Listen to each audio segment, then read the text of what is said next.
Hello students, तो यहाँ पर हम लोग देखने जा रहे हैं क्लास 10 सिविक्स यानी कि नागरिक शास्त्र का जो चैप्टर नंबर 2 है वो है सत्ता में साझेदारी की कार्य प्रणाली। इस चैप्टर में हम देखेंगे कुछ महत्वपूर्ण प्रश्नों को यहाँ पर, और महत्वपूर्ण प्रश्न कौन से होने वाले, लघु उत्तरीय प्रश्न यहाँ पर हम देखने वाले हैं। तो कौन कौन से वे प्रश्न हैं जो पीछे के सालों में परीक्षा में पूछे गए और कौन कौन से ऐसे प्रश्न हैं जो आगे पूछे जाने की संभावना है, इसके बारे में बात करेंगे। देखो, पहला प्रश्न है ग्राम पंचायत के किन्हीं 4 कार्यों का वर्णन करें। अब देखो, ग्राम पंचायत का मतलब क्या होता है? ग्राम पंचायत का मतलब है कि स्थानीय स्तर की सरकार। अब ये मुख्य रूप से ग्राम पंचायत जो है वो गांव में ही बनती है। जनसंख्या के अनुसार से गांव में 5 से 7 हजार की जनसंख्या पर जो है ना एक ग्राम पंचायत का गठन होता है।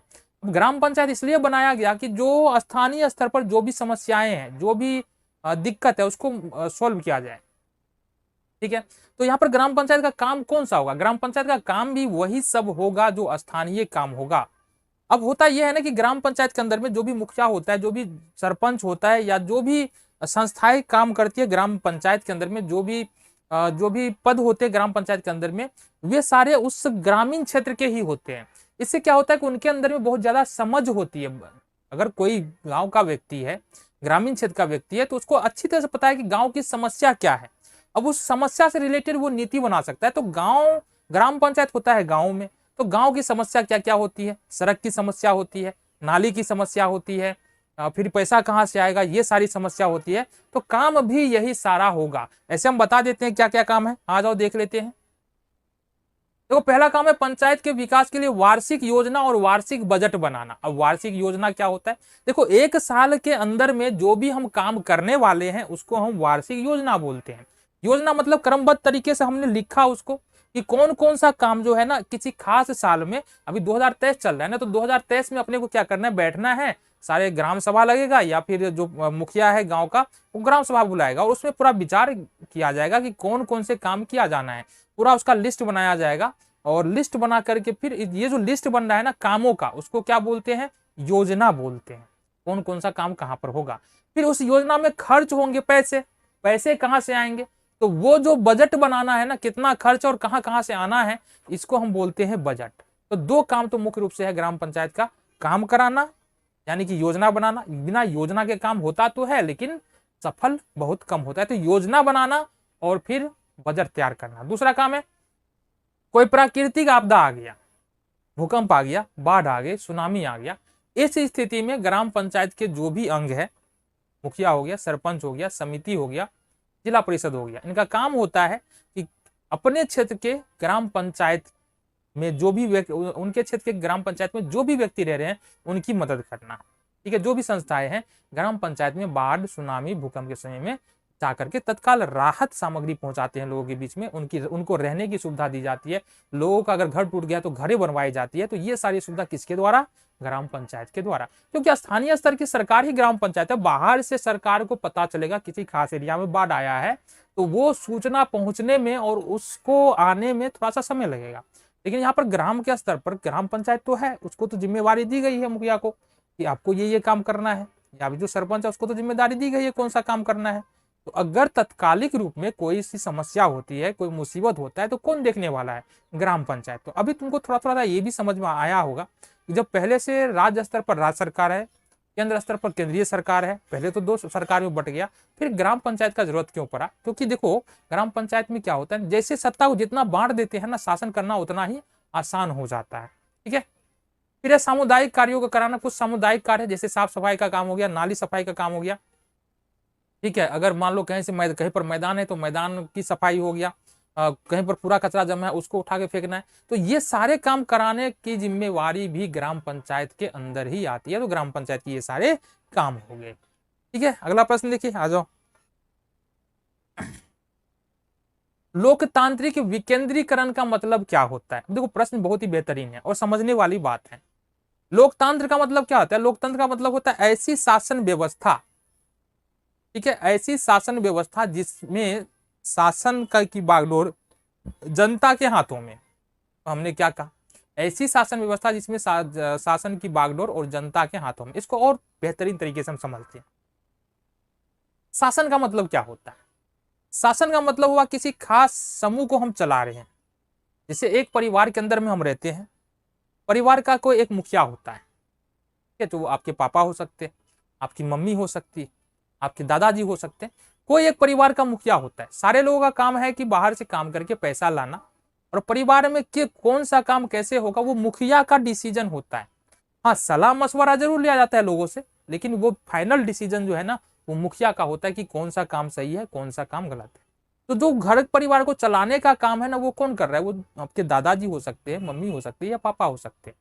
तो वो शासन की बागडोर उनके हाथे में। इसी तरह से देश भी जब चलता है ना, देश भी चलता है तो एक निश्चित नियम के अनुसार कुछ खास लोगों के हाथ में ही शासन व्यवस्थाएं होती है।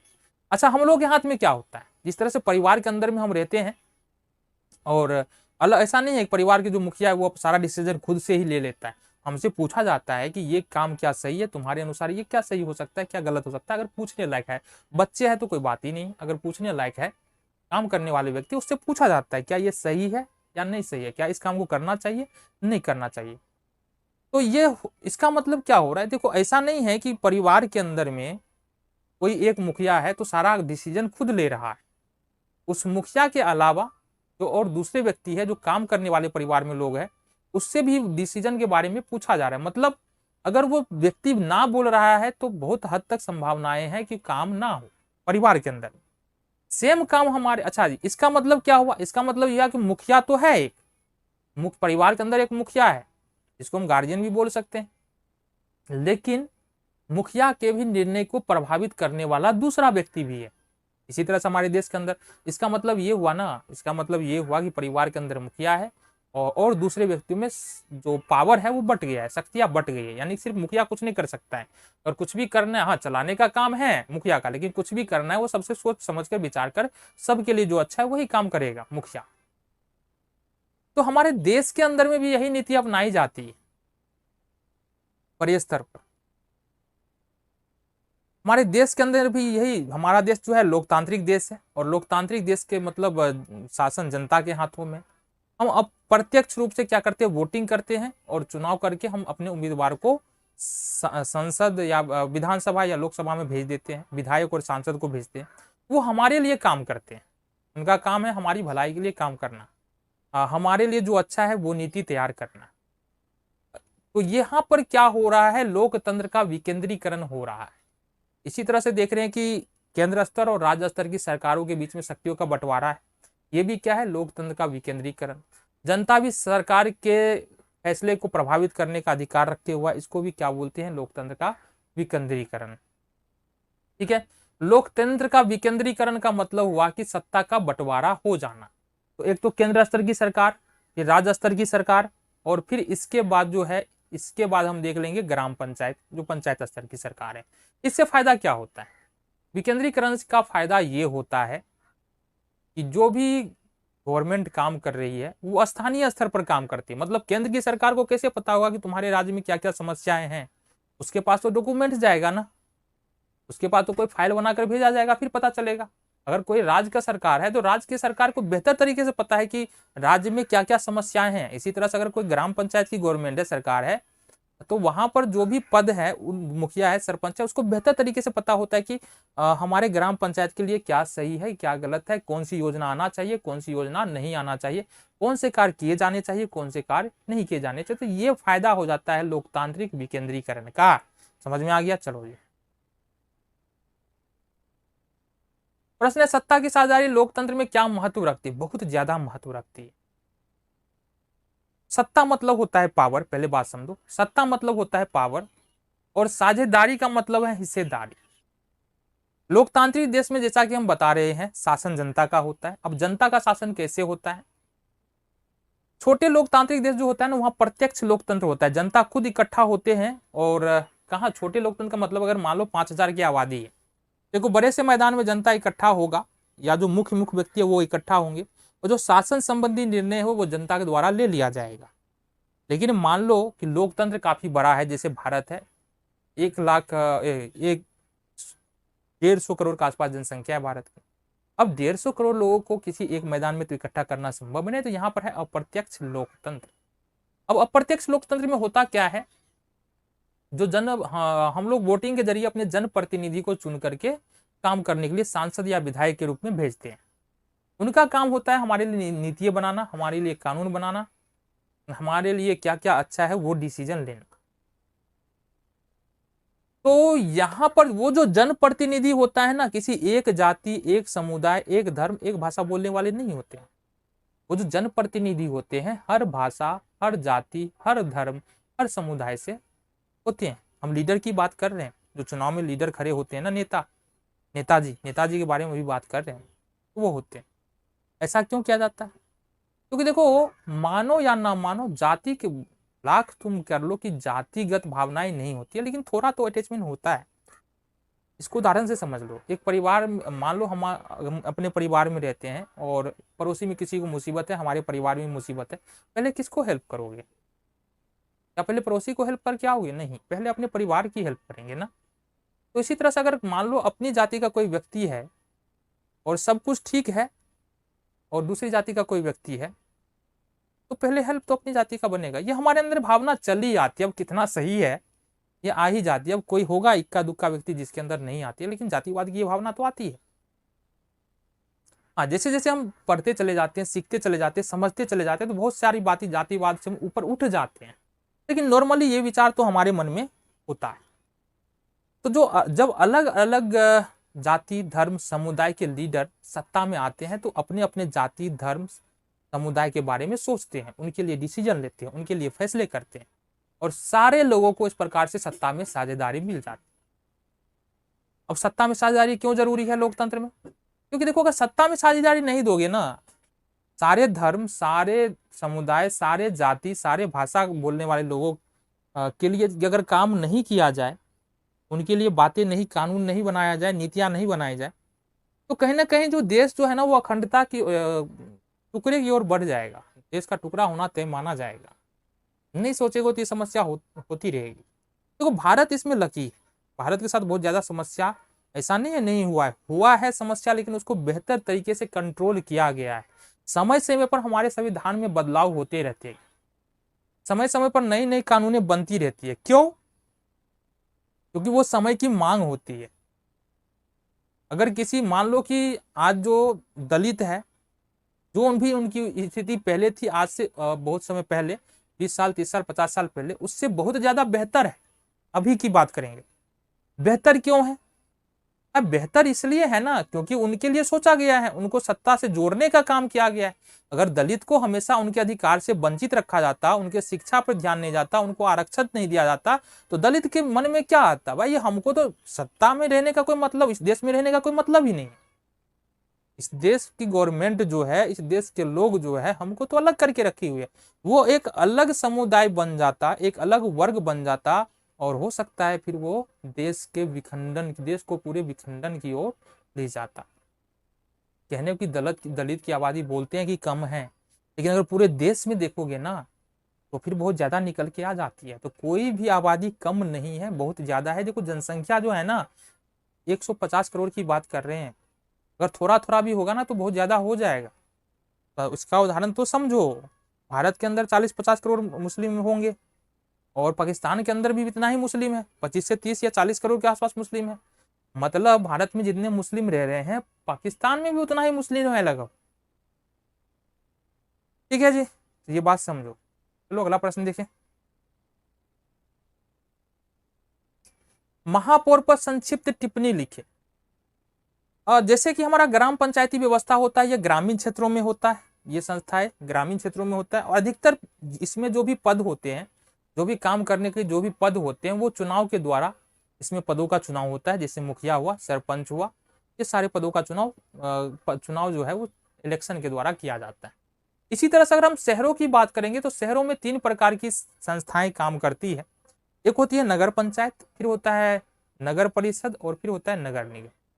जहां कम जनसंख्या है वहां पर नगर पंचायत होता है, उससे ज्यादा जनसंख्या वाला में नगर परिषद होगा, और सबसे ज्यादा जनसंख्या अगर कोई महानगर है तो वहां नगर निगम होगा। महानगर कौन से है? दिल्ली है, मुंबई है, ये सारे महानगर है। तो यहाँ पर नगर निगम का चुनाव होता है, नगर परिषद या नगर पंचायत का चुनाव वहां पर नहीं होगा। अब समझो, नगर निगम के अंदर में जो चुनाव होता है वो पार्षद का चुनाव होता है। किसका चुनाव होता है? पार्षद का चुनाव होता है। कुछ, अब कितना बड़ा नगर है इस पे डिपेंड करता है कितने पार्षद चुने जाएंगे। पार्षद का चुनाव जब हो जाता है ना, तो पार्षदों में से एक महापौर को चुना जाता है। इसको, महापौर को। महापौर कौन होते हैं? ये बोल सकते हैं मुखिया होता है महापौर। शासन का जो बागडोर है ना, शासन नीतियां बनाने की जो बागडोर है वो महापौर के हाथों में होती है। और इसके अलावा एक उप महापौर का भी चुनाव किया जाता है। तो महापौर और उप महापौर का चुनाव जो है ना अप्रत्यक्ष रूप से किया जाता है, जबकि महापौर पार्षद का चुनाव जो है ना वो प्रत्यक्ष रूप से किया जाता है। कहां पर होता है? नगर निगम में होता है। कितने सालों के लिए चुना जाता है? तो महापौर जो है ना वो चुनाव होता है इनका कितने सालों के लिए? 5 सालों के लिए चुनाव होता है। तो ये बस यही समझने वाली बात है। प्रश्न है हमारा, संघीय शासन की कोई 2 विशेषता हमको बतानी है। देखो संघीय शासन का मतलब क्या होता है? देखो संघीय शासन का मतलब होता है ऐसी शासन व्यवस्था जहां पर दोहरी स्तर की सरकार है। अब बोले तो दोहरी स्तर की सरकार का क्या मतलब होता है? देखो दोहरी स्तर की सरकार का मतलब होता है कि 2 सरकारें होंगी। हमारे देश भारत में बात करेंगे, संघीय शासन व्यवस्था है, यहाँ पर 2 सरकारें काम करती है। एक केंद्र के स्तर पर केंद्र सरकार और एक राज्य के स्तर पर राज्य सरकार। तो दोनों सरकारें मिलकर के काम करती है। जो केंद्र से संबंधित काम होंगे, जो राष्ट्रहित का बात होगा, जो देश से जरूरी बातें, वो मुद्दे, वो नीतियां केंद्र सरकार के द्वारा बनाई जाएंगी। और जो राष्ट्रहित के लिए है, जो स्थानीय स्तर पर जो मुद्दे महत्वपूर्ण होते हैं, जो काम किए जाने चाहिए, वो केंद्र सरकार के अंदर में होगा। तो यहाँ पर 2 विशेषता बदलाना है। तो पहला तो हुआ कि जो संघीय सरकार है उसमें दोहरी स्तर की सरकार होती है, एक केंद्र सरकार और दूसरा राज्य सरकार। दूसरा अगर इसकी विशेषता की बात करेंगे, जो केंद्र और राज्य सरकार के बीच में जो शक्ति होता है ना, उसका बंटवारा स्पष्ट रूप से लिखित संविधान में की जाती है। लिखित में ही क्यों किया जाता है? ऐसे भी तो बोल दे, क्योंकि देखो जो संघीय शासन है ना वो उसी देश में होगा जो देश विशाल बहुत बड़ा हो, जनसंख्या जिसकी ज्यादा हो। अब ज्यादा जनसंख्या मतलब संघीय सरकार, संघीय सरकार मतलब केंद्र और राज्य। और केंद्र और राज्य में अगर शक्तियों का बंटवारा नहीं है तो कौन सा काम कौन लोग करेगा? केंद्र सरकार कौन सा काम करेगा, राज्य सरकार कौन सा काम करेगा, ये डिसीजन कौन लेगा? फिर तो समस्या उत्पन्न हो जाएगी। हमेशा हमेशा बोल सकते हैं ना, तो मारपीट वाली नौबत आ जाएगी, लड़ाई वाली नौबत आ जाएगी।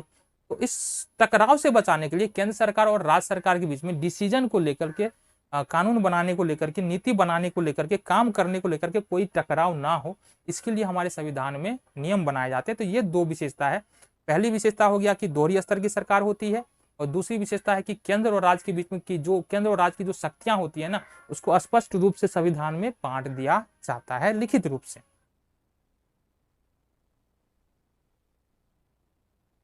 समवर्ती सूची का मतलब क्या है, या समवर्ती सूची से क्या समझते?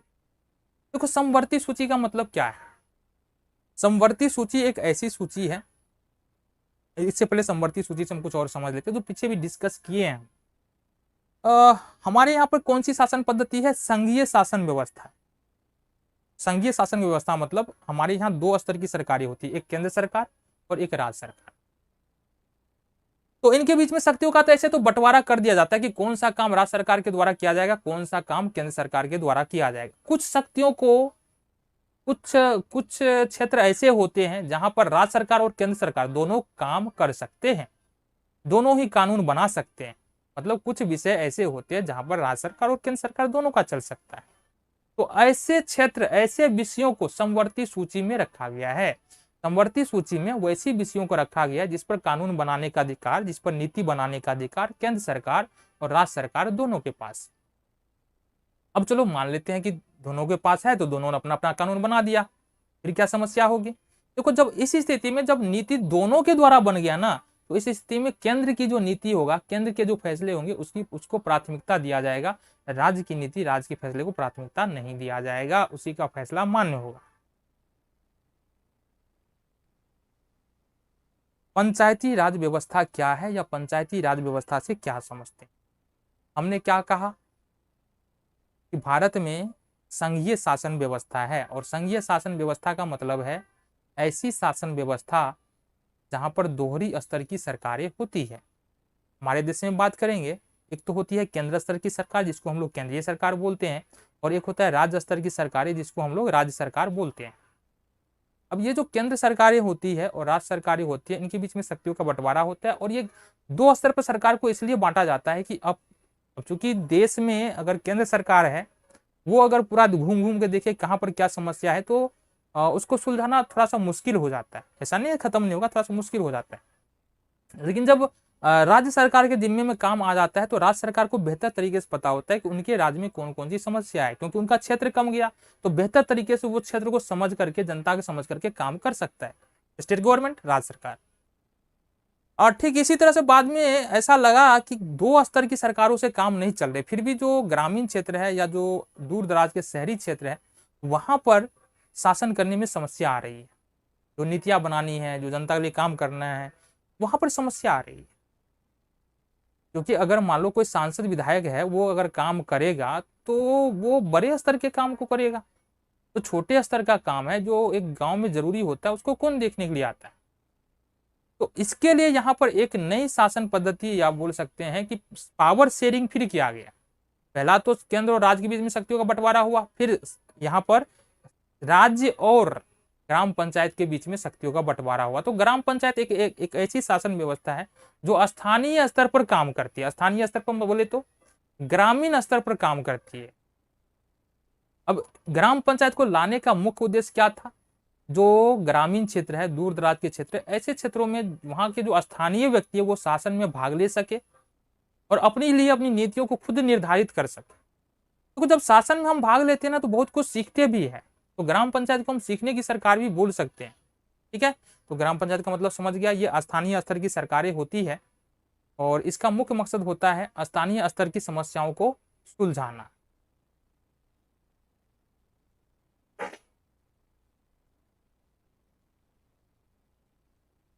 सत्ता के साझेदारी के अलग अलग तरीके क्या है? अब यहाँ पर सत्ता की साझेदारी की बात करेंगे तो किसी भी भारत के अंदर में सरकार के 3 अंग है, कार्यपालिका, न्यायपालिका और विधायिका।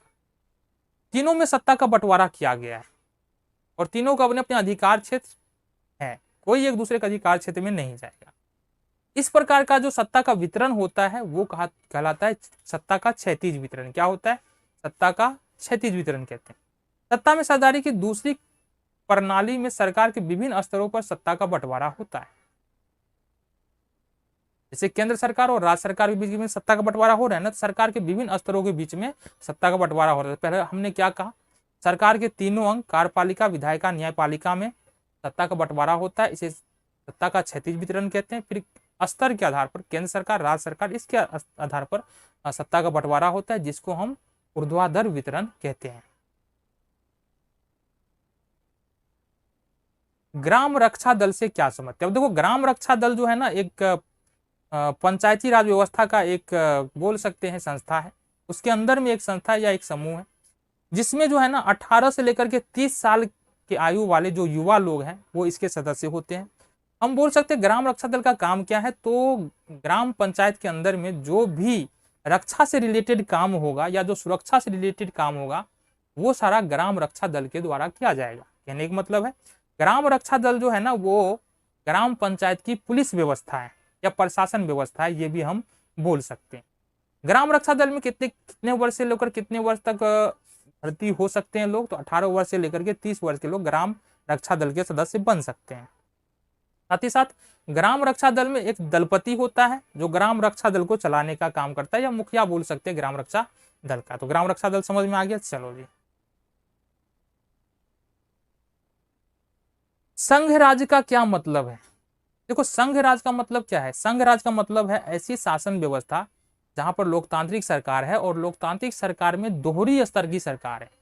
दोहरी स्तर की सरकार का मतलब है एक केंद्र के स्तर पर सरकार है जिसको केंद्रीय सरकार बोलते हैं और एक राज्य के स्तर पर सरकार है जिसको हम राज्य स्तरीय सरकार बोलते हैं। तो ये केंद्र और राज्य की सरकार, जब कोई भी लोकतांत्रिक व्यवस्था है और वहां पर केंद्र और राज्य के बीच में शक्तियों का बंटवारा किया जाता है और उसके बाद शासन किया जाता है, तो यहाँ उसको हम बोलते हैं संघीय शासन व्यवस्था। मतलब क्या बोलेंगे? संघीय शासन व्यवस्था ऐसी लोकतांत्रिक शासन व्यवस्था है जहां पर जो सरकार जो है वो दोहरी स्तर की होती है। यहाँ पर राज्य सरकार और केंद्र सरकार, दो सरकारें काम करती है और दोनों सरकार के बीच की जो शक्तियां हैं उसको निश्चित रूप से संविधान में लिखित रूप में बांटा जाता है। तो ये हो गया हमारा संघ राज का मतलब। तो प्रश्न है हमारे सामने कि वार्ड परिषद के कार्यों को लिखिए। अब देखो, वार्ड परिषद जो होता है ना, वार्ड परिषद का क्या कार्य होता है? वार्ड परिषद का कार्य होता है कि वार्ड परिषद के क्षेत्र में आने वाले जितने भी विकासात्मक कार्य है वो काम को करना। क्या क्या काम कर सकता है वार्ड परिषद? वार्ड परिषद अपने वार्ड क्षेत्र में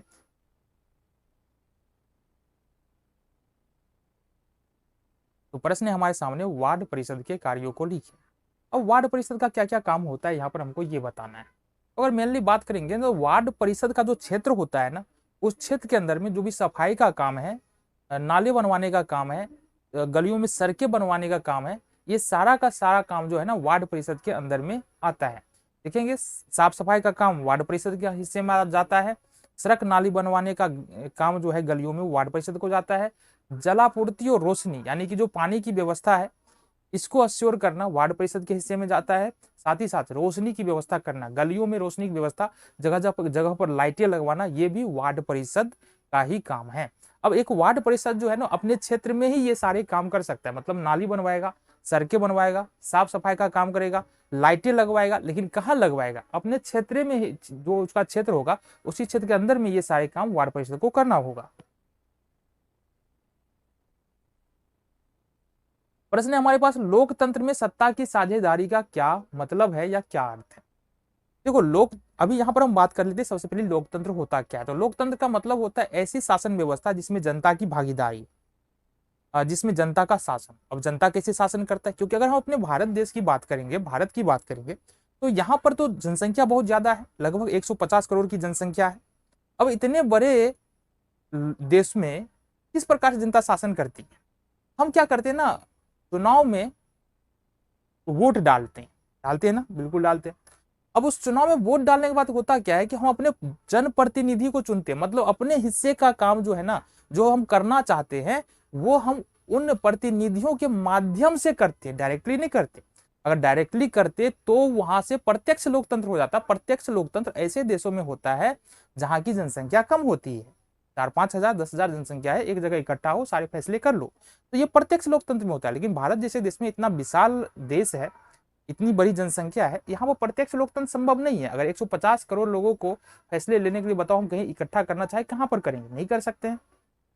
तो ये बहुत बड़ी समस्या है, इसलिए यहाँ पर संभव नहीं है। फिर भी फैसला लेने के लिए हम अपने जनप्रतिनिधि का चुनाव करते हैं, मतलब हम अपने उम्मीदवारों, सांसद हो, विधायक हो, या ग्राम पंचायत में आएंगे तो मुखिया, सरपंच, इन सबका चुनाव करते हैं जो हमारे लिए काम करते हैं। अच्छा, इनको चुनता कौन है? इनको हम ही चुनते हैं, मतलब अप्रत्यक्ष रूप से कहीं ना कहीं हमारा ही शासन होता है। प्रश्न हमारा, लोकतंत्र में सत्ता की साझेदारी का क्या मतलब है? तो सत्ता की साझेदारी का मतलब, सत्ता मतलब होता है शक्ति या पावर, और साझेदारी का मतलब है हिस्सेदारी। मतलब लोकतंत्र के अंदर में हर एक व्यक्ति जो है, हर एक समुदाय, हर एक जाति, हर एक भाषा बोलने वाले लोग सत्ता में साझेदार होते हैं। कैसे होते हैं साझेदार? तो अगर हम बात करें किसी खास जाति को लेकर के, तो यहाँ पर हम देखेंगे चुनाव के अंदर में कई बार चुनावी दलों या चुनावी पार्टी, जो इलेक्शन में चुनाव लड़ने के लिए जो भी पार्टियां आती है, उनकी नीतियां जो है ना किसी जाति विशेष को ध्यान में रख करके बनाई जाती है। और सिर्फ जाति विशेष को ध्यान में रख करके नहीं बनाई जाती है, कौन से धर्म के लोग रह रहे हैं, कौन से जाति के लोग रह रहे हैं, कौन से भाषा बोलने वाले लोग रह रहे हैं, उनके लिए क्या बेहतर हो सकता है, क्या उनकी डिमांड है, किस तरह की नीतियां बनाई जाए, लोगों को क्या पसंद है, ये सारी बात जो है ना राजनीतिक दल या राजनीतिक पार्टी के जो थिंक टैंक होता है ना उनके पास होता है, और वो इसी के अनुसार जो है ना वो चुनावी घोषणा पत्र जारी करते हैं। अब प्रश्न पूछोगे चुनावी घोषणा पत्र क्या होता है? तो चुनाव के समय में हर एक पार्टी अपनी नीतियों का एक पूरा घोषणा पत्र जारी करता है, हम जीत जाएंगे तो ये सारे काम करने वाले हैं। तो एक पहली बात तो है कि हम डायरेक्टली राजनीतिक पार्टी, राजनीतिक दलों के जो उम्मीदवार होते हैं उसके माध्यम से सत्ता में साझेदारी करते हैं, नंबर एक।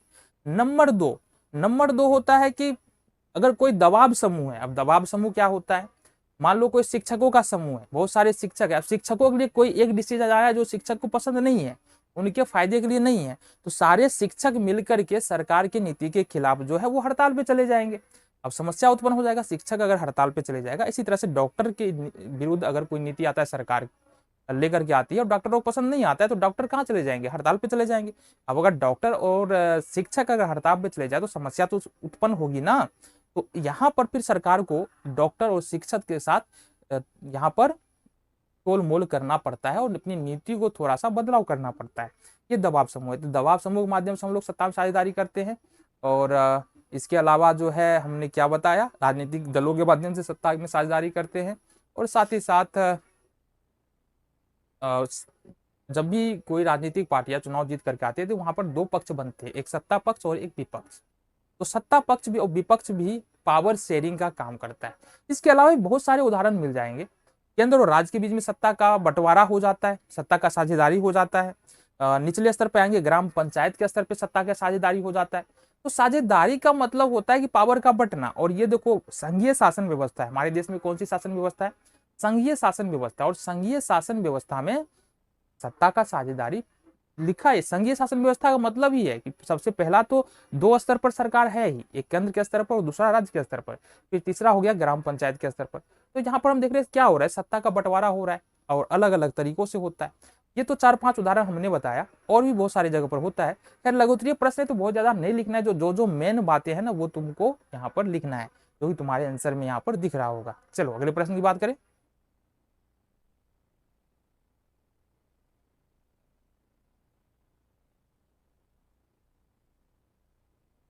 प्रश्न है हमारे सामने, ग्राम पंचायत के प्रमुख अंग कौन कौन से है।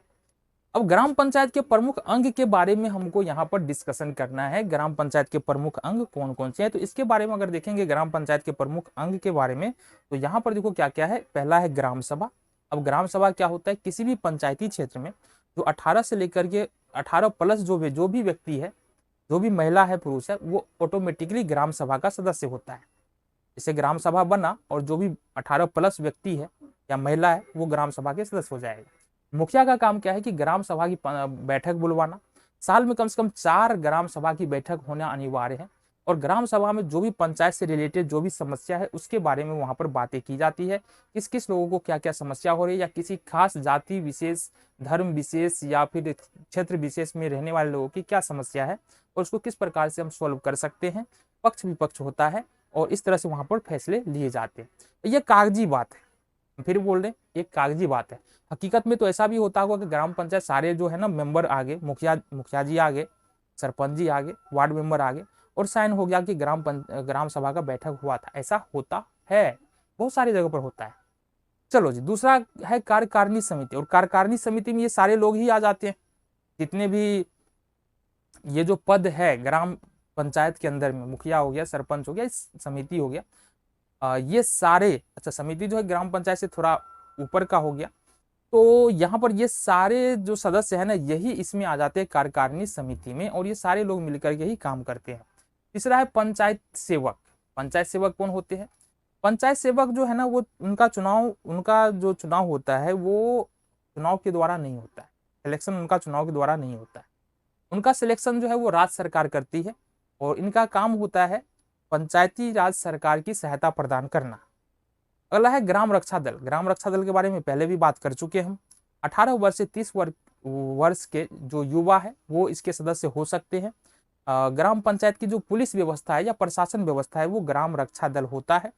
ग्राम रक्षा दल का होता है ग्राम पंचायत की सुरक्षा से संबंधित जितने भी काम है वो करना।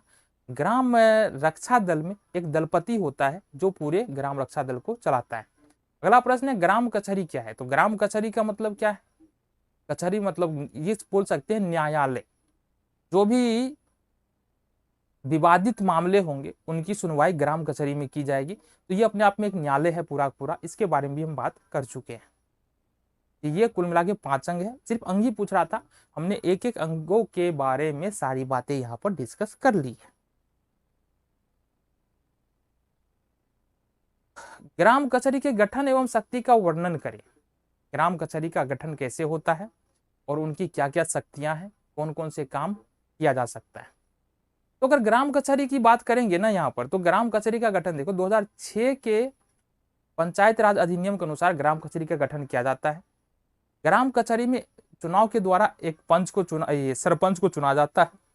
ठीक है, इसके अलावा 500 की आबादी पर पंच का भी चुनाव होता है। ये ग्राम पंचायत की बात है।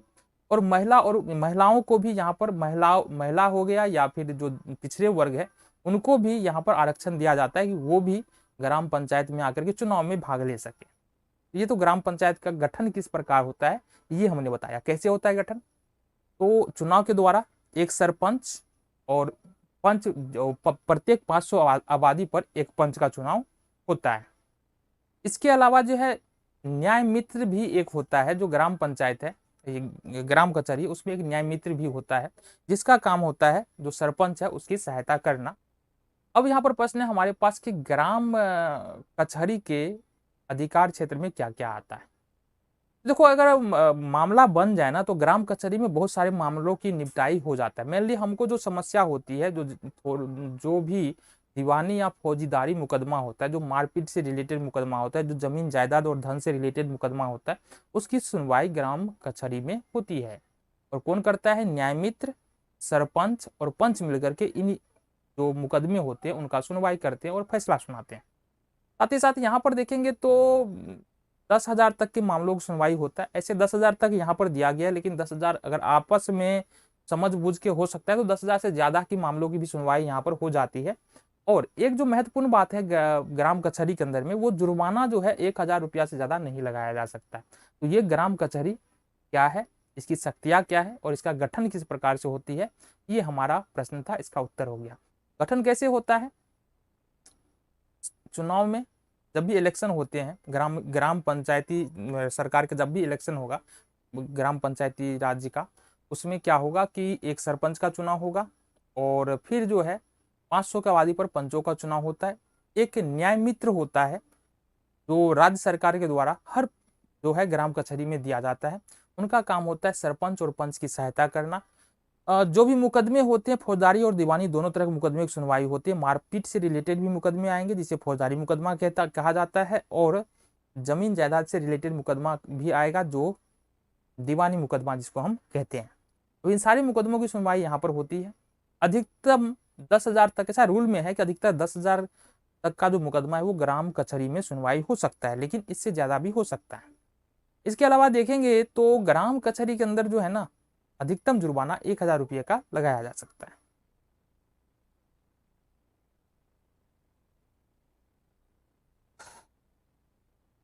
प्रश्न है हमारा, नगर परिषद के प्रमुख कार्यों का वर्णन करो कि नगर परिषद को क्या क्या करना है। तो नगर परिषद सबसे पहले होता क्या है? देखो, जनसंख्या के आधार पर जो है ना, यहाँ पर पंचायत, नगर परिषद और नगर निगम अलग अलग शहरों में होता है। जो सबसे बड़े शहर हैं, महानगर हैं, वहां पर नगर निगम होगा। उससे जो छोटे शहर है वहां पर नगर परिषद होगा, और सबसे जो बहुत छोटा शहर है वहां पर नगर पंचायत होगा। ये बातें समझ में आ गई। अब नगर परिषद का जहां पर चुनाव हुआ है, नगर परिषद चुना गया है, वहां पर नगर परिषद के अंदर में कौन कौन सा काम आएगा? जो स्थानीय स्तर के काम होते हैं ना, वे सारे के सारे काम नगर परिषद के अंदर में लगभग लगभग आ ही जाते हैं। उदाहरण से हम देख लेते हैं कौन कौन से काम आते हैं।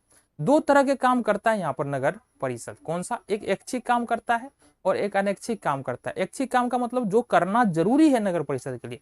अनैच्छिक काम का मतलब जो मन हुआ तो किए, नहीं मन है, नहीं बजट है, रुपये नहीं है तो नहीं करेंगे। तो जो जरूरी काम है ना, उसमें देख लेते हैं क्या क्या है। सफाई की व्यवस्था, पीने की पानी की व्यवस्था, इसके अलावा नालियों की सफाई, महामारी से बचाव एवं टीकाकरण की व्यवस्था। इसके अलावा देखेंगे तो यहाँ पर अस्पताल खोलना, श्मशान घाट का प्रबंधन, रोशनी की व्यवस्था करना, सड़क निर्माण करना, मरम्मत करना, प्राथमिक विद्यालय की स्थापना और उसका देखरेख विकास के लिए काम करना, आग से सुरक्षा, जन्म मृत्यु प्रमाण पत्र जारी करना। ये सब नगर निगम के कार्य। हमने क्या शुरू में ही क्या कहा था? शुरू में कहा था जो भी जरूरी काम होता है ना स्थानीय स्तर पर, ये सारे काम नगर निगम के अंदर में आता है, नगर परिषद के अंदर में आता है। अब अनैच्छिक कार्य क्या होता है? सड़क निर्माण करना, गली नाली। अब जो ऐच्छिक में है वही अनैच्छिक में भी है, लगभग लगभग दोनों सेम ही है। तो इसको क्या बताया जाए? हाँ, अनैच्छिक में ये आ जाता है कि गरीबों के लिए आवास देना, घरों को बनवाना। ये अनैच्छिक काम एक्स्ट्रा हो जाता है। अगर नगर निगम के पास अगर एक्स्ट्रा बजट है, एक्स्ट्रा पैसा है, तो वो गरीबों के लिए आवास दे सकता है, गरीबों के लिए घर बनवा सकता है। ये सारे काम नगर परिषद के द्वारा किया जा सकता है।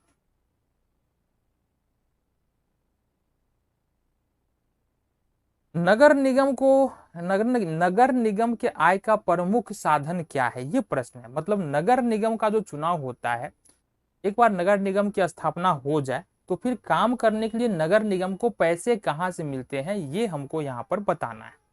तो यहाँ पर देखेंगे नगर निगम कई प्रकार का कर लगाता है। कर मतलब टैक्सेस लगाता है। टैक्स के जरिए पैसा आता है। कहाँ से? पानी पर कर लगा देता है, शौचालय पर कर लगा देता है, मवेशियों पर कर लगा देता है, जो हाट बाजार लगता है उस पर कर लगा देता है, टैक्सेस लगा देता है। तो एक पैसा तो कर के द्वारा नगर निगम के पास आ जाता है। ठीक है। फिर समय समय पर यदि कोई ऐसी योजना है जिसका बजट बहुत ज्यादा है और नगर निगम के पास उस काम को करने के लिए धन नहीं है, जैसे एक लंबी सड़क बनवानी है अपने क्षेत्र में, तो उस काम में बहुत ज्यादा धन खर्चा होगा, तो हो सकता है टैक्सेज लगाने के बावजूद भी वो धन जो है ना नगर निगम को पूर्ति ना हो। तो इसके बाद वो एक एप्लीकेशन जाता है, एक पूरा योजना जाता है बन करके, पूरा नीति जाता है बन करके राज्य सरकार के पास, और वहां से अनुदान मिलता है, वहां से धन मिलता है, यानी कि राज्य सरकार से भी क्या कर सकता है नगर निगम, पैसे ले सकता है। ठीक है, इसके अलावा नीलामी से भी पैसे मिलता है। कोई जमीन है जिसको टेम्पोररी रूप से किसी को दे देना है, नीलाम कर देना है। टेम्पोररी मतलब क्या हुआ, 4 साल 5 साल 10 साल के लिए हम किसी को लीज पर दे सकते हैं, तो वहां से भी नगर निगम को पैसा आ जाता है। ठीक है, तो ये सारे उपाय है नगर निगम को पैसे प्राप्त करने का, यानी कि धन प्राप्त करने का। टैक्सेस लगा लेगा, टैक्स लगाने के बाद जो है नीलामी कर लेगा, नीलामी करने के बाद जो है यहाँ पर जो है राज्य सरकार से पैसा ले सकता है। जिला परिषद के 3 कार्य बताने हैं, कौन कौन से काम होंगे। तो जिला परिषद का काम क्या होता है, जो पंचायती राज व्यवस्था है ना उसमें जिला परिषद सबसे ऊपर वाली कड़ी में आता है। तो जिला परिषद का काम है पंचायत समिति और जो उसके नीचे के जो जितने भी पद होते हैं, मुखिया सरपंच, इन सब पर ध्यान रखना और इन सब का मेल मिलाप करके रखना। साथ ही साथ जिला परिषद का ये भी काम होता है, जो भी योजनाएं जिला परिषद तक पहुंच रही है, जो किसी पंचायत में जाने वाली, उन योजनाओं को बारीकी से देखना, कहाँ पर सुधार की जरूरत है, कहाँ पर क्या ठीक किया जा सकता है, उस योजना को बेहतर बनाया जा सकता है, ये सलाह मशवरा देने का काम भी जिला परिषद का है। ठीक है, साथ ही साथ शिक्षण संस्थाओं यानी जितने भी स्कूल्स है, स्कूल की देखरेख करना, कुछ कमी है तो उसको बेहतर करना, ये सारा काम भी जिला परिषद का ही है। तो 3 काम बोला गया था, हमने क्या क्या बताया। जिला परिषद का काम पंचायत समिति और ग्राम पंचायत के बीच मीडिएटर का काम करता है। अगर कोई योजना बन करके आ रहा है जिला परिषद के पास और उसको देखना है, तो वहां पर बताना कि इस योजना में क्या कमी है, इस योजना को और कैसे बेहतर किया जा सकता है, ये भी जिला परिषद का काम है। साथ ही साथ जो शिक्षण संस्थाएं हैं उसको बेहतर करने का काम, सुधार करने का काम, कुछ नई बातें ऐड करनी है वहां पर, उसके लिए भी काम जिला परिषद के द्वारा किया जा सकता है। तो अब देखने वाले हम लोग दीर्घ-उत्तरीय प्रश्न को। दीर्घ-उत्तरीय प्रश्न देखेंगे, कुछ महत्वपूर्ण दीर्घ-उत्तरीय प्रश्न चैप्टर नंबर 2 से। चैप्टर नंबर 2 क्या हमारा, सत्ता में साझेदारी की कार्यप्रणाली। तो पहला प्रश्न यहाँ पर हमारे पास, ग्राम पंचायत के संगठन, ग्राम पंचायत कैसे बनता है, कौन कौन से पद होते हैं, साथ ही साथ कार्य, ग्राम पंचायत के क्या क्या कार्य होते हैं, और उसके बाद ग्राम पंचायत की क्या क्या शक्तियां होती है, ये हमको यहाँ पर देखना है।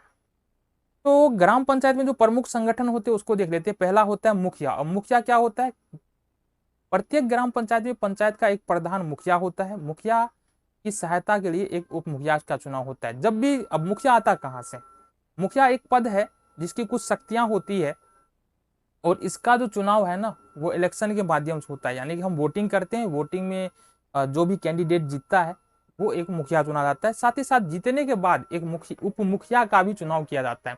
उप मुखिया का जो चुनाव होता है वो प्रत्यक्ष रूप से नहीं होता है, यानी डायरेक्ट वोटिंग के माध्यम से नहीं होता है, ये मुखिया के द्वारा और जो वार्ड मेंबर है उनके द्वारा चुना जाता है। इसके बाद है ग्राम सभा। अब ग्राम सभा के बारे में हम बताएं क्या होता है। किसी ग्राम पंचायत के अंदर में 18 प्लस जितने भी महिला और पुरुष है, वे सारे के सारे लोग जो है वो ग्राम सभा के सदस्य होते हैं। ये भी बताए हम कि ग्राम सभा का बैठक जो है वो 1 साल में 4 बार होता है। ग्राम सभा को कौन बुलाता है, तो ग्राम सभा को मुखिया बुलाता है। ठीक है, ग्राम सभा में पंचायत से रिलेटेड जितने भी कार्य होने वाले हैं, जितनी भी नीतियां बनने वाली है, किन किन लोगों को क्या क्या परेशानी है, ये सारा विचार विमर्श किया जाता है। ठीक है, नेक्स्ट देखते हैं यहाँ पर ग्राम रक्षा दल क्या होता है। ये भी एक संगठन है ग्राम, यहाँ पर देखेंगे ग्राम पंचायत के अंदर में। तो ग्राम रक्षा दल जो है ना 18 वर्ष से लेकर के 30 वर्ष के जितने भी युवा है वो ग्राम रक्षा दल के सदस्य हो सकते हैं। हो सकते हैं का मतलब क्या है, हो सकते हैं मतलब इसको ज्वाइन कर सकते हैं। अब ग्राम रक्षा दल का यहाँ पर कार्य क्या होता है, ग्राम रक्षा दल का काम होता है क्या यहाँ पर देखेंगे ग्राम पंचायत की रक्षा करना। ग्राम पंचायत के अंदर में जितने भी गांव आ रहा है उसकी रक्षा करना और सुरक्षा संबंधी सारे कार्य ग्राम रक्षा दल के अंदर में रहेगा। ग्राम रक्षा दल के अंदर में एक दलपति होता है जिसको हम ग्राम रक्षा दल का लीडर भी बोल सकते हैं। सारे काम उसी के अंदर में ग्राम रक्षा दल में होता है। अगला जो पद है वो है ग्राम कचहरी। अब ग्राम कचहरी जो है वो ग्राम पंचायत का क्या है, न्यायालय है। यहाँ पर बहुत सारे मुकदमों की सुनवाई की जाती है। जो हल्के फुल्के मुकदमे हैं वही उन्हीं की सुनवाई होती है, बहुत बड़े मुकदमे की सुनवाई तो नहीं होती। अगर आपसी समझौते से मुकदमे की सुनवाई हो तभी संभव है, अदरवाइज हल्के फुल्के मुकदमे की सुनवाई हम यहाँ पर ग्राम कचहरी में कर सकते हैं। अब क्या देखना है जी, अब देखो यहाँ पर ग्राम पंचायत का काम क्या क्या है, इसके बारे में हम लघु उत्तरीय प्रश्न में भी डिस्कस कर चुके हैं। ग्राम पंचायत का काम है नीतियां और बजट तैयार करना। यानी कि मतलब हमारे अगर मान लो हम किसी ग्राम पंचायत में रह ही रहे हैं, तो उस ग्राम पंचायत के अंदर में काम क्या हुआ ग्राम पंचायत का, कि क्या क्या काम करने हैं, नीति बनाएगा। दूसरा बात है बजट बनाएगा कि कितने रुपये उसमें खर्च होने वाले हैं, ये ग्राम पंचायत का काम है। दूसरी बात है कि यहाँ पर प्राकृतिक आपदा में लोगों की सहायता देने का काम भी ग्राम पंचायत के अंदर में आता है। जैसे कि बाढ़ आ गया, भूकंप आ गया, सुनामी आ गया, इस सारे में लोगों की सहायता करने का काम किसका होता है, ग्राम पंचायत का होता है। नेक्स्ट है सार्वजनिक संपत्ति से अतिक्रमण को हटाना। सार्वजनिक संपत्ति का मतलब क्या होता है कि ऐसी संपत्ति जो गवर्नमेंट का है, अब उस संपत्ति पर जाकर कोई व्यक्ति दुकान मकान बना लिया है, हटना नहीं चाह रहा है, तो ग्राम पंचायत का काम है कि उस व्यक्ति को वहां से हटाने का काम किया जाए। ये ग्राम पंचायत के हिस्से में ही काम आएगा। चौथा काम है स्वैच्छिक श्रमिकों को इकट्ठा करना और सामाजिक कार्यों को करवाना। तो सामाजिक काम है ना, उसको करवाने का काम भी, जो छोटे मोटे सामाजिक काम होता है जैसे साफ सफाई का काम हो गया, अगर कोई ऐसा व्यक्ति है जो श्रमदान देना चाहता है, मुफ्त में मेहनत करना चाहता है, उसको इकट्ठा करके सामाजिक कामों को भी करवाना ग्राम पंचायत का काम है। अब ग्राम पंचायत की शक्तियां क्या है, तो ग्राम पंचायत टैक्सेज लगा सकता है। अब टैक्स लगा सकता है, लेकिन सवाल तो ये उठता है, तो गवर्नमेंट के द्वारा जो पैसे आते हैं वही बहुत ज्यादा होता है, वही खर्च नहीं हो पाता है, तो टैक्सेज लगाने की बात ही, ठीक है। तो संपत्ति अर्जित करना तथा उसका उपयोग करना, हाट बाजार जो जितने भी लगते हैं उसमें ग्राम पंचायत चाहे तो टैक्स लगा सकता है, लेकिन नहीं लगता है। विभिन्न प्रकार के करों को लगाना, ये बता दिए। राज्य सरकार से आर्थिक सहायता पाना, सिर्फ ये प्रधानता होता है कि राज्य सरकार से जो पैसा मिलता है ना, उसी पे ग्राम पंचायत चलता है। टैक्सेस तो बहुत कम लगते हैं, ग्राम पंचायत के द्वारा बहुत कम दिखा गया है कि टैक्सेस लगाए जाते हैं। ऐसा रूल में है, अगर चाहे तो ग्राम पंचायत लगा सकता है, लेकिन टैक्सेस नहीं लगाया जाता है। तो ये हमारा प्रश्न नंबर 1 था। यहाँ पर दीर्घोत्तरीय प्रश्न चैप्टर नंबर 2 का सत्ता में साझेदारी की कार्य प्रणाली जो चैप्टर है हमारा, उसका दूसरा दीर्घोत्तरीय प्रश्न है, और इसमें प्रश्न क्या हमारा, राजनीतिक दल किस तरह से सत्ता में साझेदारी करती है। तो यहाँ पर सबसे पहली बात जो समझना है ना, राजनीतिक दल कहते हैं किसको, व्यक्तियों का ऐसा समूह जिसका उद्देश्य सत्ता को प्राप्त करना होता है, ठीक है, वो राजनीतिक दल कहलाता है। हमने क्या कहा, व्यक्तियों का वैसा समूह, कुछ व्यक्ति है वो मिल करके, उसकी विचारधारा एक होनी चाहिए। विचारधारा मतलब क्या है, सोच एक होनी चाहिए, किसी खास नीति पर काम। देखो जितने भी राजनीतिक दल होते हैं ना, अलग अलग राजनीतिक दलों की जो विचारधारा होती है वो अलग अलग होती है, सोच अलग अलग होती है, ठीक है।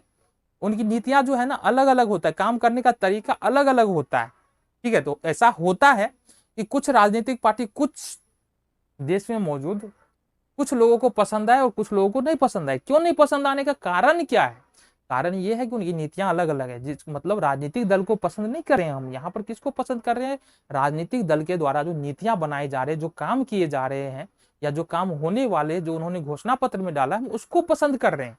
इससे हम राजनीतिक दल को परखते हैं। तो राजनीतिक दल कुछ व्यक्तियों का समूह होता है जो सत्ता प्राप्त करने के उद्देश्य से काम करती है, ठीक है। अब चूंकि यहाँ पर सवाल ये है कि राजनीतिक दल काम क्यों करे। देखो राजनीतिक दल काम करता है ना, अभी इसके बारे में हम बाद में बात करेंगे, पहले बात करते हैं। देखो राजनीतिक दल, अगर इलेक्शन का समय है तो राजनीतिक दल क्या करता है, अगर 2 या 3 पार्टियां हैं तो इन 2-3 पार्टियों के बीच में क्या होगा, प्रतिस्पर्धा होगा, संघर्ष होगा। किस बात का संघर्ष होगा, संघर्ष इस बात का होगा कि दोनों में कौन ज्यादा बेहतर। तो लड़के तो देखने वाले नहीं है, तो यहां पर दिखाना पड़ता है कि नीतियां कौन अच्छी बता रहा है, बातों को कौन बेहतर तरीके से रख रहा है, वे ऐसे कौन से मुद्दे हैं जो जनता के लिए बेहतर है, और वो मुद्दे राजनीतिक दल जनता को बता रहे हैं। मतलब जनता के फायदे के बाद ये करने में जो राजनीतिक दल सफल हो जाता है, जनता को समझाने में जो राजनीतिक दल सफल हो जाता है, भाई हम तुम्हारे लिए काम करना चाहते हैं इसलिए तुम हमको वोट दो, तो फिर वो राजनीतिक दल क्या करता है, जीत जाता है। बात तो यही होता है, दूसरी बात तो है नहीं। तो यहाँ पर प्रतिस्पर्धा होता है। अच्छा, राजनीतिक दलों में प्रतिस्पर्धा होता है ना, तो ये जनता के लिए फायदेमंद है, क्योंकि कोई भी राजनीतिक दल चुनाव तो हारना नहीं चाहेगा। अब चुनाव जीतना है तो एक दूसरे से बेहतर नीति बनाना पड़ेगा, एक दूसरे को क्या करना है, एक दूसरे की नीति को क्या करना है, दबाने के लिए काम करना है। अब नीतियां तो खराब बना करके हम जीत नहीं सकते चुनाव, तो नीतियां चाहे किसी भी राजनीतिक दल का हो अच्छा ही होगा। अब कुछ कमियां हो सकती है लेकिन नीतियां बेहतर ही होता है। जो घोषणा पत्र है तो वो तो बहुत ज्यादा बेहतर होता है। घोषणा पत्र मतलब चुनाव के समय में पूरा लिस्ट आता है, हम ये काम करने वाले। अब ये बात अलग है, काम हो नहीं हो वो बात अलग है, ठीक है। तो ये हो गया। अच्छा, जब चुनाव खत्म हो जाता है ना, तो चुनाव खत्म होने के बाद एक होता है सत्ता पक्ष, एक होता है विपक्ष। अब सत्ता पक्ष और विपक्ष में भी क्या होता है, सत्ता की साझेदारी होता है। किस प्रकार से, सत्ता पक्ष और विपक्ष में जो सत्ता की साझेदारी होती है ना, जो सत्ता में सरकारें आ जाती है उसका काम है कि भाई जो घोषणा पत्र में उसने दिया था ना वो काम करना, और कहीं पे जनता की बेहतरी के लिए काम करना। जो विपक्ष में पार्टी बैठा होता है ना, उसका वो इंतजार करता रहता है कि ये जो सामने जो बैठी हुई पार्टी है ना कब गलती करे, कब जो ये वादा जो किया है ना वो कब निभाना बंद कर दे, कब अपने बात से हटे, कुछ गलती करे। जैसे ही कुछ गलती होती है छोटी सी, तो सामने वाली में जो विपक्ष पार्टी है वो बोल देती है भाई ना जी ऐसा ना चलेगा, काम कर लो यार, काम करने के लिए आए हो ना। दूसरी बात है, अगर कोई नीति आ रहा है जो जनता के लिए फायदेमंद नहीं है, जनता की बेहतरी के लिए नहीं है, तो वहां पर पहले कौन खड़ा होगा, पहले खड़ा होगा वहां पर विपक्ष की पार्टी। अच्छा, कई बार ऐसे तुल भी दे दिया जाता है कि बात में बहुत ज्यादा असर नहीं है, जनता का मुद्दा नहीं है, फिर भी विपक्षी पार्टियों के द्वारा उसको घसीटा जाता है, ठीक है। फिर उसको एक्सप्लेन करना पड़ता है, जो सामने वाली सत्ता पक्ष है ना उस पार्टी को एक्सप्लेन करना पड़ता है मुद्दे को, भाई हम इस मुद्दे को ला रहे हैं तो इससे ये फायदा होने वाला है। तो ये सारी बातें है ना, आपसी विवाद सत्ता पक्ष और विपक्ष के बीच चलता रहता है। इससे फिर फायदा किसको होता है, इससे फायदा फिर हो जाता है जनता को, अरे हम ही लोग को फायदा होता है, ठीक है। तो इस प्रकार से हम सत्ता में साझेदारी करते हैं। पहला साझेदारी कौन सा होता है कि भाई दोनों जो है ना एक दूसरे को सबसे पहले अपनी नीति दिखाता है, और नीति में क्या करता है, दोनों एक दूसरे को बीट करने का प्रयास करता है, हराने का प्रयास करता है, किस प्रकार से कौन सी सरकार ज्यादा बेहतर है। दूसरी साझेदारी होता है चुनाव के बाद, ठीक है। चुनाव के बाद काम क्या होता है, सत्ता पक्ष का होता है जो वादा किया वो निभाना पड़ेगा, और विपक्ष का काम है नहीं निभाया तो रोना पड़ेगा।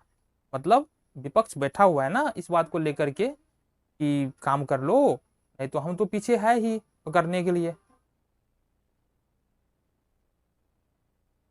तो यहाँ पर प्रश्न हमारा ये है कि भारतीय संविधान की मुख्य विशेषताओं का वर्णन कीजिए। देखो भारतीय संविधान की विशेषता पूछ रहा है, मतलब भारतीय संविधान के बारे में जो मुख्य मुख्य बातें हैं वो हमको यहाँ पर बताने। सबसे पहली विशेषता कि भारतीय संविधान बहुत बहुत ज्यादा विशाल संविधान है। अब इसका रीजन भी है, इसमें बहुत सारे धाराएं हैं, इसमें बहुत सारे नियम कानून हैं, उसको लिखित रूप में लिखा गया है। बड़ा क्यों है, देखो एक छोटे से देश हो और छोटे से देश में कम लोग रहे, और जातियों की संख्या कम हो, धर्म अलग अलग धर्मों की संख्या कम हो, अलग अलग समुदाय अलग अलग भाषाओं की संख्या कम हो, तो संविधान बनाना बहुत आसान हो जाता है, क्योंकि वहां पर डिमांड कम होगा, सारे लोग का एक ही मत होगा।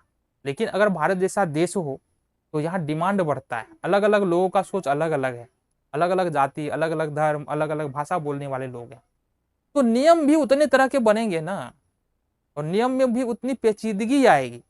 अब तो हम लोगों का सौभाग्य है कि संविधान को इतना ज्यादा बेहतर बनाया गया है कि वो संविधान अभी तक टिका हुआ है कुछ फेरबदल करने के बाद। अब कुछ फेरबदल हम इसलिए बोल रहे हैं कि संविधान में समय समय पर संशोधन होता रहता है। तो पहली विशेषता तो है भारत की जो संविधान है वो बहुत ज्यादा विशाल संविधान है। दूसरी विशेषता क्या है, ये लचीला और थोड़ा कठोर है, इसको बीच बीच का संविधान बोल सकते हैं, ना बहुत ज्यादा लचीला है ना ही बहुत ज्यादा कठोर है, ठीक है। तीसरी जो विशेषता है, यह संविधान कई संविधानों से मिलकर के बना है। मतलब जो भारतीय संविधान है ऐसा नहीं है कि रातों रात बैठे और लिख दिए। जो विदेशों का जो संविधान है, अमेरिका हो गया, इंग्लैंड हो गया, इस सब का जो संविधान है उसमें से कुछ कुछ बातें लेकर के यहाँ पर भारत का अपना संविधान बना है। तो भारत का संविधान ऐसा नहीं सिर्फ भारत का ही संविधान है, जो जो अच्छी बातें दूसरे संविधान में थी उसको हमने उठा करके उसमें थोड़ा सा फेरबदल करके भारतीय संविधान में डाल दिया।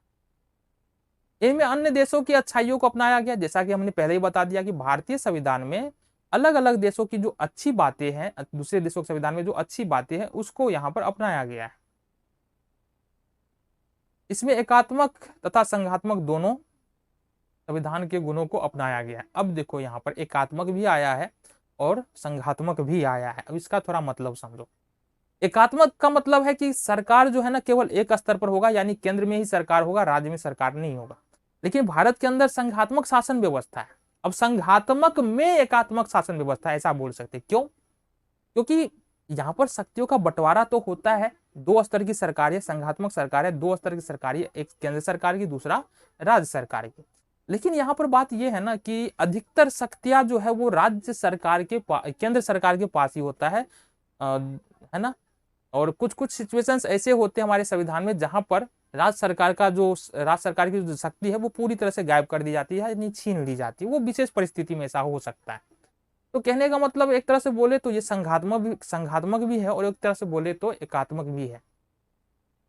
संविधान हमारे देश में ऐसा बनाया गया पहले तो बहुत ज्यादा तारीफ के योग्य है।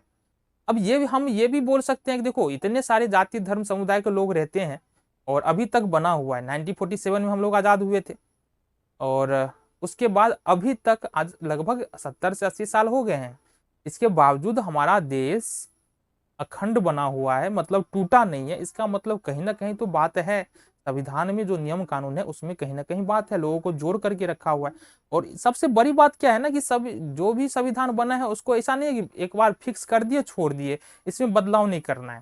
देखो जो जरूरत के हिसाब से आदमी को ढलना पड़ता है, इसी तरह से जरूरत के हिसाब से संविधान को बदलना भी पड़ता है। जो कुछ नियम कानून है उसमें थोड़ा सा फेरबदल भी करना पड़ता है, तो ये जारी ही रहता है। यह लोक कल्याणकारी है। लोक कल्याणकारी मतलब क्या है कि संविधान की अधिकतर धाराएं जो है ना लोगों से जुड़ा हुआ है। लोगों से जुड़ा होने का मतलब क्या है कि लोगों की भलाई की बात करता है कि जो एक सामान्य व्यक्ति है वो अपना सामान्य जीवन किस प्रकार से हमारे देश में रहकर के जी सकता है, यह बात करता है संविधान। चाहे स्वतंत्रता का अधिकार हो गया हमारे संविधान में दिया गया है, मौलिक अधिकार हो गया हमारे संविधान में दिया हुआ है। ये बहुत सारी ऐसी बातें हैं जो हमारे संविधान को विशेष बनाती है। ठीक है जी। अगला प्रश्न है, यह धर्मनिरपेक्ष राज्य की स्थापना करता है। और हमारा संविधान क्या करता है, भारत को धर्मनिरपेक्ष राज्य बताता है, जो सबसे बेहतरीन बात है। बेहतरीन बात क्यों बोल रहे हैं? क्योंकि भारत में अगर गिनने को जाओगे ना तो हिंदू और मुस्लिम दो मेजर कास्ट यहाँ पर बोल सकते हैं, जाति है, धर्म है, जाति बोलते हैं धर्म है। हिंदू और मुस्लिम दो मेजर यहाँ पर जो है धर्म है। देखिए इसका मतलब ये नहीं है कि दूसरे धर्म के लोग भी है और वो उतनी ही खुशहाली से यहाँ पर रहते हैं। ठीक है, चलो ये हो गया हमारे भारतीय संविधान की विशेषता। अगला प्रश्न देखिए, गठबंधन की सरकार में सत्ता में साझेदार कौन कौन करता है, कौन कौन होते हैं, ये प्रश्न हमारा। तो सबसे पहले तो समझ लो कि गठबंधन की सरकार होती क्या है। देखो कई बार ऐसा होता है कि 2 3 4 पार्टियां जो है चुनावी मैदान में हैं, चुनाव लड़ रहे हैं और किसी भी पार्टी को बहुमत नहीं मिलता है। मतलब इतनी सीटें नहीं मिलती है जिससे कि वो सरकार का गठन कर सके। इस स्थिति में क्या होता है कि दो पार्टियां साथ में आ जाती है। अब दो पार्टी साथ में आ गए, जाहिर सी बात है उसकी सीटों की संख्या दोनों पार्टी का ऐड होगा, जुड़ेगा। तो साथ आने के बाद क्या होता है, वो सरकार का गठन कर लेते हैं। तो कहने का मतलब है अगर 2 3 4 5 पार्टियां चुनावी मैदान में है, चुनाव लड़ रहे हैं और किसी भी पार्टी को बहुमत ना मिले, तो इस स्थिति में 2 या 2 से अधिक पार्टी अगर मिलकर के सरकार बनाने की सोचे तो इसको या बना ले तो इसको हम लोग गठबंधन की सरकार बोलते हैं। अब गठबंधन की सरकार में सत्ता की साझेदारी कैसे होती है? तो गठबंधन की सरकार में क्या होता है ना कि अब दो पार्टी मिल रही है। हमने पहले ही बताया कि जो दो अलग अलग पार्टी है उसकी विचारधाराएं क्या होगी, अलग अलग होगी। वो दो अलग अलग समुदाय के लिए काम करने वाले होंगे, उनकी सोच अलग अलग होगी। अब यहां पर ये दोनों पक्षों का क्या होता है, सत्ता में साझेदारी होता है। ठीक है, तो इस प्रकार से भारत में देखेंगे तो 1990 के बाद जो है ना ये गठबंधन की राजनीति जोर शोर से चल रहा है और अभी भी चल ही रहा है। ठीक है, इसके अलावा देखेंगे बिहार के अंदर में भी देखेंगे तो राजद और जदयू, राष्ट्रीय जनता दल और जनता दल यूनाइटेड का अभी गठबंधन का सरकार है। तो ये हो गया गठबंधन की सरकार में सत्ता की साझेदारी कौन कौन होते हैं, ये हमने बता दिया।